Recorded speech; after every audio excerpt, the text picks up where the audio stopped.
A very good morning to all of you. So today our class will be on periodontal plastic surgeries. That is the first part of it. You would have already had a class on mucogingival therapy. So that is just a introduction class of this periodontal plastic surgery.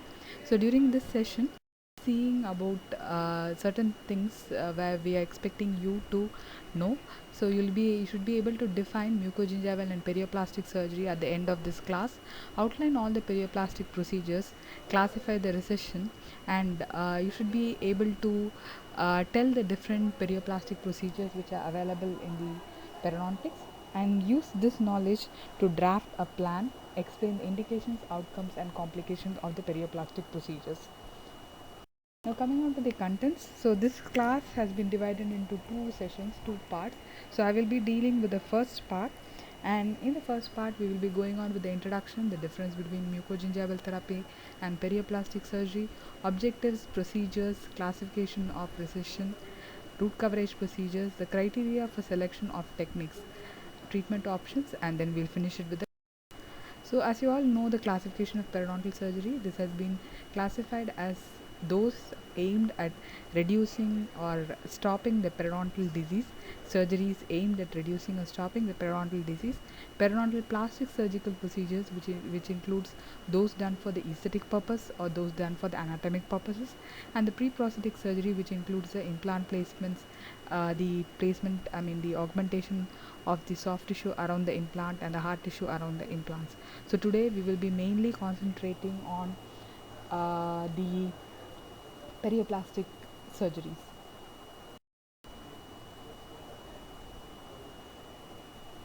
So coming on to the introduction, the term mucogingival surgery was initially introduced in the literature by Friedman.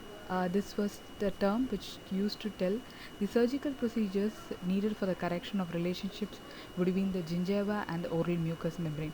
So, as the term mucogingival needed for correction of relationships between the gingiva and oral mucous membrane. So, as simple as that. So, look at this clinical picture closely.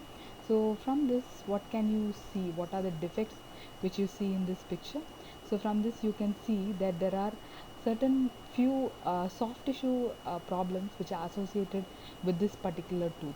So, if we to name some, so one of the soft tissue problem is that it has a recession of gingiva which is present. Next, there's a decreased width of attached gingiva. Next, there is a frenum which is interfering with the marginal gingiva, and then you have a shallow vestibule present. So these five or these four are the major problems which are soft tissue problems which are associated with the gingiva and the tooth structure. So you would have already had a class last lecture where these three problems were held: the decreased width of attached gingiva, frenum, and shallow vestibule. How they were treated was told to you. Now in this particular class we will see how we will treat a recessed gingiva, that is, we can do some amount of procedure so that this recession can be covered up by means of root coverage. So in 1996, the World Workshop in Clinical Periodontics renamed mucogingival surgery as periodontal plastic surgery as a term put forward by Miller, and this included more terms such as periodontal prosthetic corrections, crown lengthening, ridge augmentations, aesthetic surgical corrections, coverage of the denuded rooted surfaces, reconstruction of papilla, aesthetic, surgical correction around the implants, surgical exposure of unerupted teeth for orthodontics. So today we will be mainly concentrating on the root coverage procedures which are present. So this is the main part we will be concentrating on in the lecture. So before moving into the procedures, so what are the main difference between mucogingival therapy and the periodontal plastic procedures? So periodontal plastic surgery, the term is defined as the surgical procedures performed to correct or eliminate anatomic, developmental, or traumatic deformities of the gingiva or the alveolar mucosa. So, in other words, this includes only the surgical procedure of a mucogingival therapy. But the term mucogingival therapy is still a broader term which includes even the non-surgical procedures such as the papillary reconstruction by means of orthodontic therapy or restorative therapy. So here you could see a condition where there is little amount of black triangles, there is recession of gingiva, there is black triangle presence. But in this case, we had taken the help of a prosthodontist, tried to fabricate a processes like this where we could mask the black triangle. So you could see that there is no black triangle right now. So this is done mainly for the aesthetic purpose, and this was with the help of a prosthodontist. So this conditions come under the term mucogingival therapy, whereas only surgical procedures, supposing if I have done any surgical procedures in that to correct the recession of this defect, then that would come under the periodontal plastic surgery. Okay, so ultimately the goal is to create a form and appearance that is acceptable both to the patient as well as the therapist. So the word plastic generally means to mold or shape. Therefore, periodontal plastic surgery literally means to mold or shape the tissues around the teeth or the implants to create optimal aesthetics as well as function. So the main objectives of this therapy, mucogingival therapy itself, is to address the problems related to the attached gingiva, shallow vestibule, aberrant frenulum, correcting any aesthetic surgical therapy, and tissue engineered structures. So today we will be seeing or dealing with coverage procedures, papillary reconstruction, and the soft tissue improvement around the implants. So these three we will be dealing in this particular class as well as the next class. So before moving on to the different procedures, let us see the classification of recession. So with an eye towards treatment, Miller he devised a classification of gingival recession. He described this recession with regards to its breadth, depth in relation to the gingival margin and the remaining attached gingiva. On the other hand, he also included the loss of the papilla, that is the adjacent structures, the interdental tissues which are present. Coming on to the predictability of the root coverage. So once there is a recession present, and if you are going to do a treatment by which you are covering the root, so how predictable it is, how successful it is, it can be enhanced by proper pre-surgical examination and correlation of the recession. So this pre-surgical examination and the correlation of recession can be done using Miller's classification.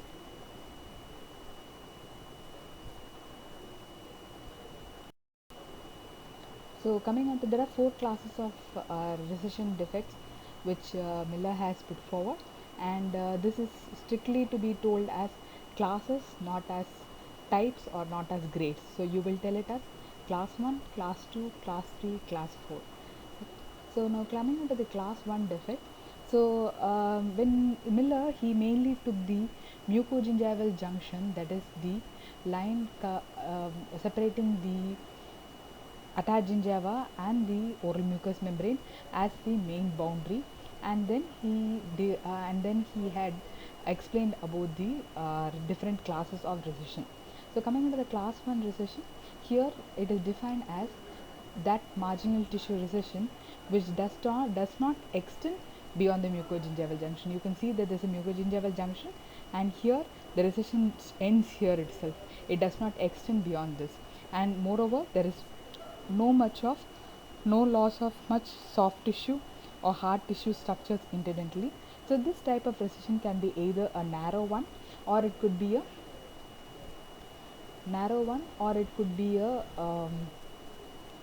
a wider one, So here you could see that as I told you already, there is class 1 recession present.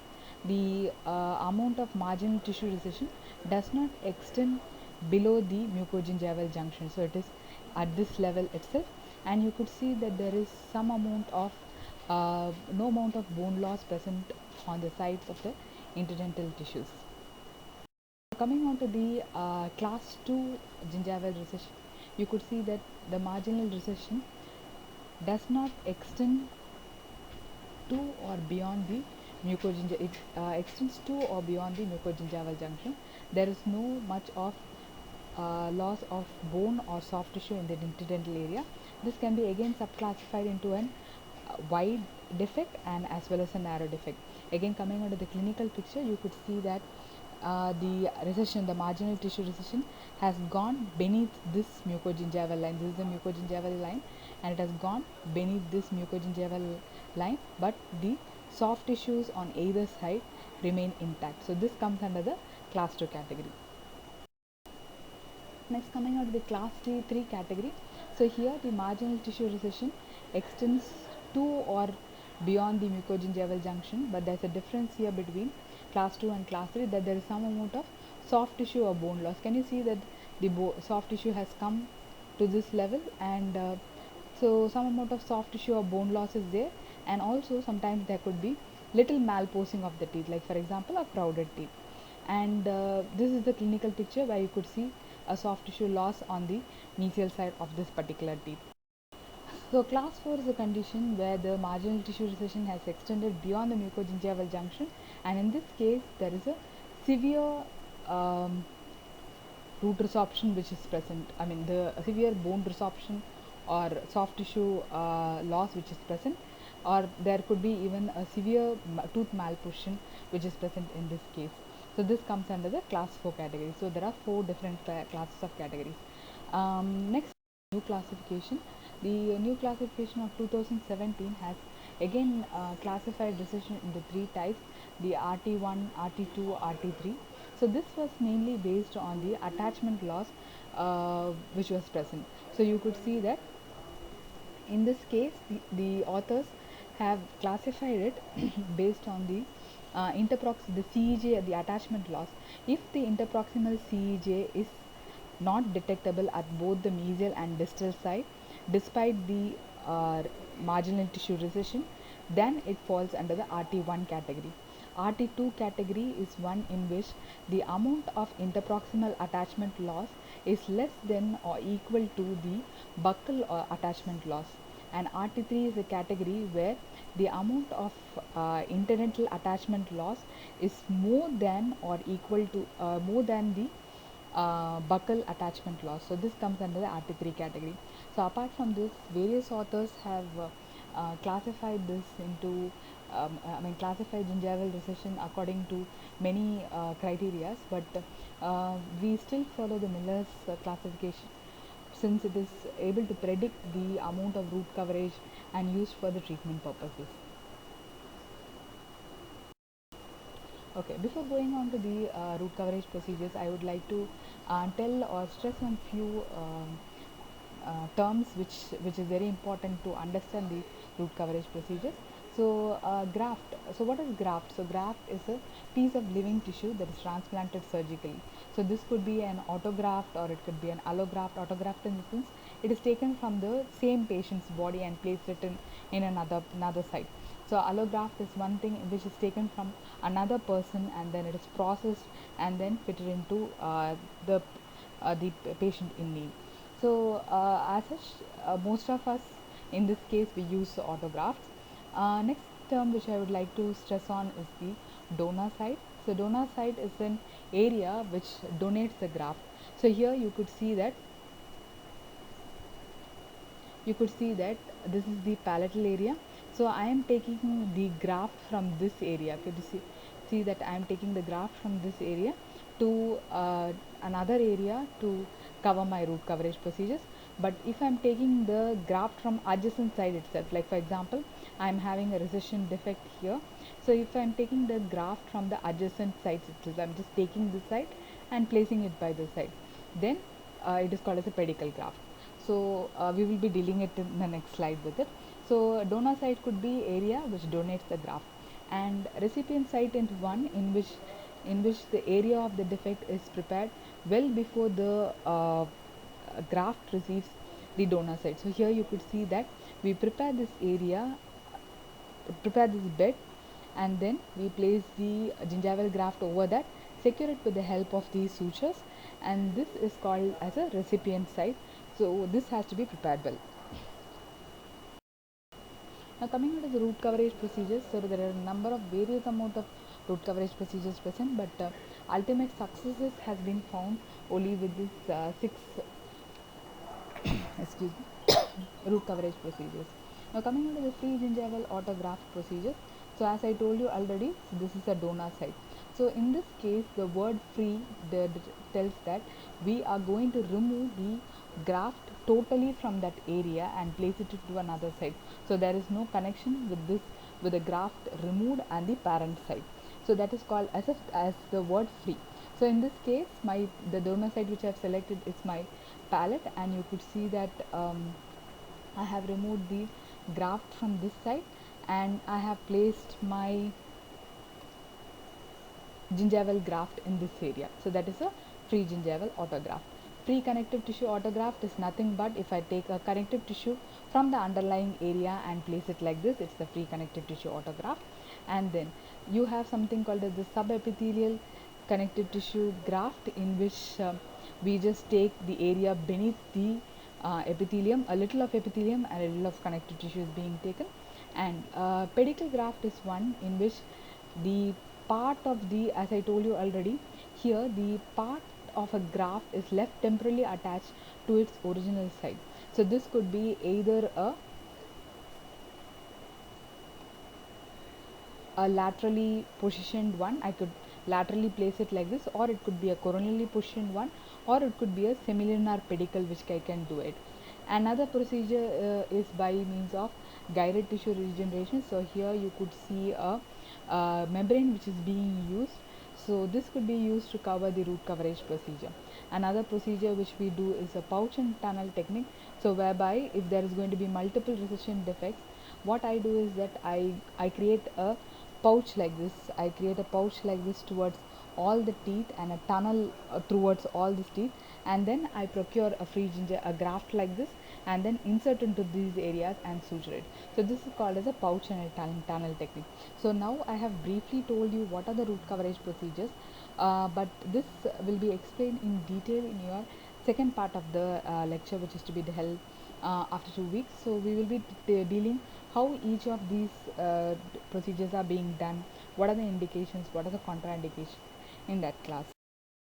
So mainly coming on to the indications as such for root coverage. Why are we doing that? It is needed for the aesthetics as well as for the hypersensitivity, because root coverage, root exposure always leads to sensitivity effects.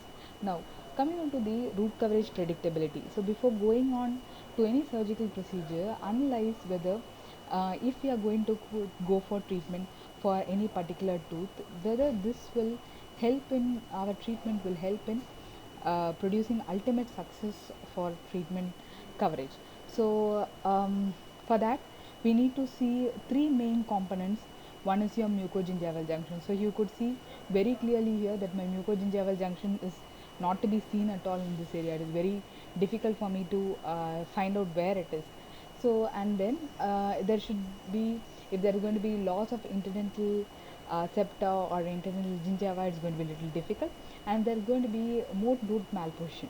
So here you could see a condition where the tooth is already a little labially protruded, and also you could see that it is suffering from trauma from occlusion. So if I'm going to do root coverage in this particular teeth, it will surely not take up. So root coverage predictability depends on these three. Next, coming on to the criteria for the selection of techniques. So there are umpteen number of techniques which I told you, but before going into all this, we need to know what are the basic things which we need to arrange before going on for a surgical procedure. So first of all, first and foremost, that your surgical site should be free of the plaque and inflammation to make the tissues firm, which helps in meticulous and precise incisions and flap reflection. Second, there should be adequate blood supply to the donor tissue.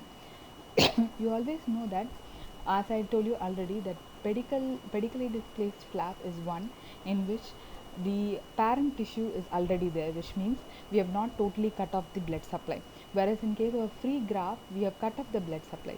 So always a pedicle displaced flap has a better blood supply than that of a free graft. Next, coming on to the anatomy of the recipient and the donor side, the vestibular depth and the zone of attached gingiva has to be taken care of in the recipient side before going in for a surgical procedure. And you should also check for the availability of the donor tissue if you are going for a palatal or if you are going for a pedicle graft. Next, coming on to the stability of the grafted tissue to the donor to the recipient side. So in this case, sutures are needed and it stabilizes the donor tissue firmly against the recipient side. And there should be minimal trauma to the surgical site, and this can be made possible with the help of sharp contoured blades, small diameter needles, resorbable monofilament sutures, and here you could see there are some small contoured blades which are used for the periodontoplastic surgical procedures.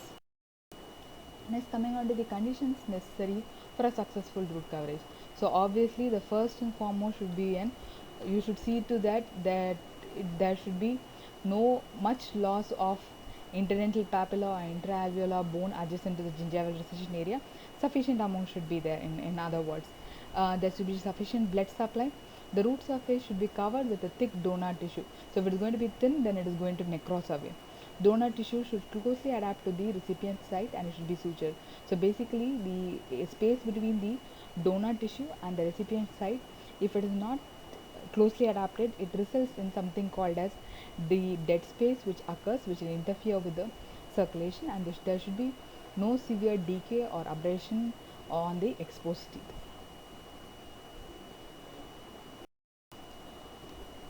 So I have told you an umpty number of procedures, but which procedure will we select? For that, we need to first see how is the recipient site and how is the donor site. So based on this, you can select either a pedicle graft or you can select a free graft, or if both is not possible, then you go in for a guided tissue regeneration. So all this you will see or analyze the sites, both the sites first, and then select a procedure. So first of all, so seeing the recipient side, you should see whether the gingival recession is limited to one teeth or extends to multiple teeth, or how is the degree of recession, whether it is wide or whether it is narrow or whether it is shallow, or how it is. You will be seeing both the width as well as the depth. Then the amount and thickness of the existing keratinized gingiva, the relationship between the height of the adjacent interdental papilla and gingival recession, whether the area of recession protrudes labially from the dental arch, the relation between the gingival recession area and the smile line, and whether restorative or prosthetic treatment is needed after the root coverage is also to be checked. And apart from this, the donor side, so whenever you are going to use the donor side, especially when you are going to use the pedicle graft, you should see to that there should be sufficient amount of keratinized gingiva, thickness of keratinized gingiva should be good. The size of the adjacent interdental papilla should be maximum. Thickness of the alveolar bone covering the donor tissue is to be taken care of. And apart from this, when you are taking, this is for the pedicle graft, and if you are going to take a palatal soft tissue graft, see to that you have sufficient amount of thickness of the palatal graft which you are taking. So based on all this, you have certain methods and its indications. Like for example, as I told you, in case of pedicle grafts, if you are selecting a procedure of pedicle grafts for an area, you can do this particular surgical procedure only if your gingival recession is present on one teeth. So if it is going to be on multiple teeth, please don't go for this procedure. There are various other procedures which you can select. And again, if there is only sufficient amount of keratinized gingiva, you can think about this procedure.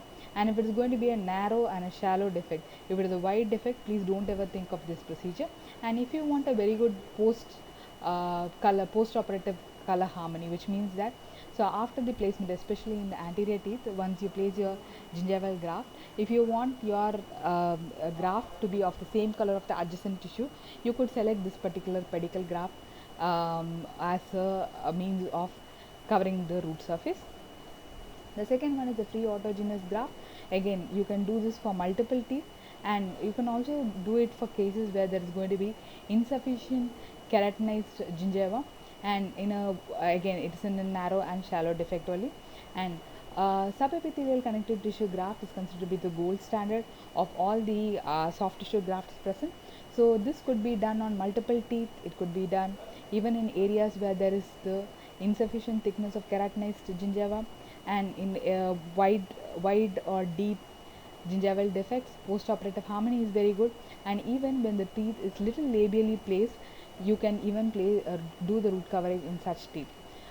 Supposing if you are not having sufficient amount of donor tissue, then you could go for some amount of GTR which is present, that is your guided tissue regeneration, that is by means of membrane. So this again you can do it only for a single teeth. Sufficient amount of keratinized gingiva has to be present. You can do it for a wide deep defect. And Yeah, if the teeth is labially protruded, you can go in for it, and post-operative harmony is good.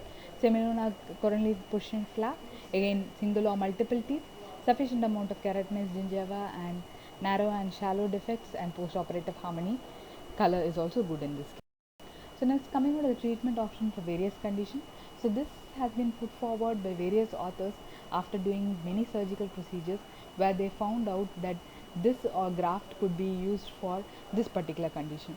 So if you are having a condition where there is only lack of attached gingiva and lack of vestibular depth, but there is no recession defect present, so in that case you could go in for a free gingival autograft. Next, if you have a gingival recession of class 1 and class 2 of Miller's category, then authors have found out that you could do use the connective tissue graft, coronally advanced flaps, GTR, free gingival autograft, rotational flaps, and the two-stage procedures. They have found that an average of 2 to 6 mm of precision depth could be covered with it, with a good success rate of around 63 to 91% root coverage. But on the other hand, class 3 or class 4, whatever you do, there is only incomplete root coverage procedure irrespective of the technique used. So be very careful before going in for treatment procedures for class 3 or class 4 conditions. Next, if there is going to be a high insertion of labial maxillary or the mandibular frenum pull or recession because of the frenum pull, then obviously you are going to correct the frenum by either means of frenectomy or either means of frenotomy. Next, if there is going to be a ridge deformity, so ridge deformity could be an horizontal deficit, a moderate deficit of around 3 to 6 mm. So in this case, you could go for a soft tissue grafting or a hard tissue grafting. The same is the case of, again, vertical and horizontal defects of more than 4 mm. So you could go for combined soft tissue, hard tissue grafting, or distraction osteogenesis. In case if there is going to be extensive caries, short clinical crowns, traumatic injuries, or severe parafunctional habit with compromised biological width, then you go in for the crown lengthening procedures with resective osteosurgery. In case there is going to be excessive gingival tissue covering the erupted dentition, like for example gingival hyperplasia, hypertrophy, or pseudogingival pockets, then you could do soft tissue resective surgery where you do a gingivectomy or a gingivoplasty. So condition, there are numerous techniques which have been obtained to get the root coverage.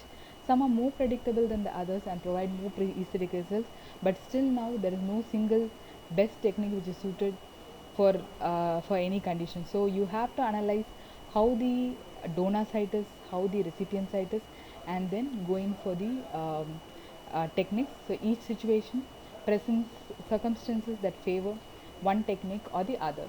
So here ends the class. So we'll go in for a discussion after this in the Google Classroom, and you can raise out your doubts.